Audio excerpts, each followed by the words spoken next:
আমরা রায়ান মার্টিনের next 9 number সেটটিতে চলে আসছি। The two man left camp at 6:30 AM। দুজনেই তাঁবু ছাড়ল সকাল 6:30টায়।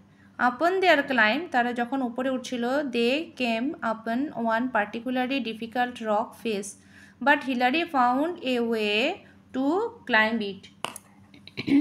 উঠতে গিয়ে তারা ওঠা কষ্টকর এরকম একটা পাথরের দেওয়ালের সামনে এসে পড়লেন যে কিন্তু হিলারি এটাতে চড়ার পথে ঠিক পথ খুঁজে বের করলেন। The rock face is now called Hillary's step. এই পাথরের দেওয়ালটিকে এখন বলা হয় হিলারিজ স্টেপ।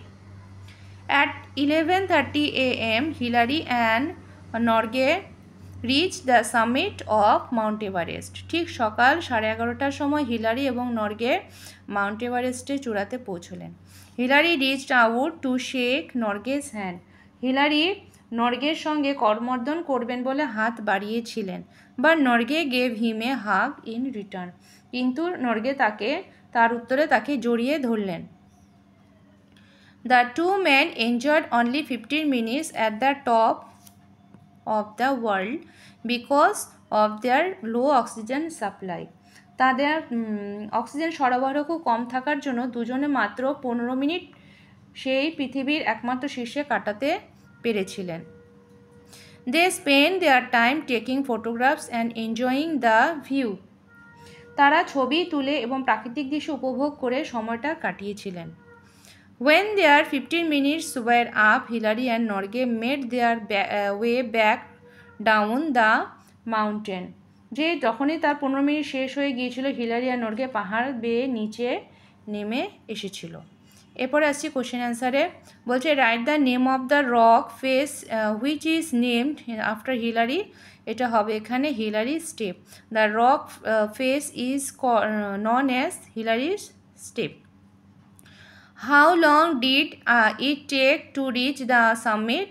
এটা অ্যান্সার হবে it took 5 hours to reach the summit। তার কারণ সকাল 6:30 তারা ক্যাম্পে থেকে লেফট করেছিল আর 11:30টার সময় পৌঁছেছিল। তো ওটা হয়ে গেল এখান 6:30 থেকে 11:30 5 ঘন্টা ডিফারেন্স।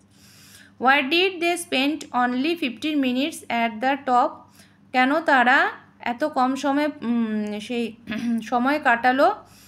লিখবো হচ্ছে they spend only 15 minutes at the top because of their low oxygen supply. What did Norge do instead of shaking Hillary's hand? হিলারির সঙ্গে তার পরিবর্তে উনি কী করেছিলেন? তো আমরা লিখব এখানে এই যে Norgay gave him a hug in return. এরপরে আসছি গ্রামার অ্যান্ড ভোকাবুলারিতে। India won the Cricket World Cup once again in 2011. It was a moment of great triumph and an event of great inspiration to the youth of India. The members of the team India were hailed as national heroes. Fill in the blank with appropriate pronoun any four. The cave of Ajanta is famous for its fresco painting. We are proud of our greatest poet Rabindranath Tagore. Taj Mahal was built in the memory of Mumtaz Mahal. It is a burial tomb. Number D bolche India has a rich heritage of classical dance. Our country has many different type of classical dances.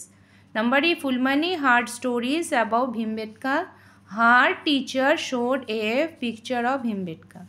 হয়ে গেল। এটি ছিল আমাদের Ryan মার্টিনের question bank first summative এভলিউশনের। যদি তোমাদের ভালো লাগে অবশ্যই তোমরা লাইক করো আর শেয়ার করতে অবশ্যই ভুলো না। আর যারা সাবস্ক্রাইব করনি তারা প্লিজ সাবস্ক্রাইব করে দিও।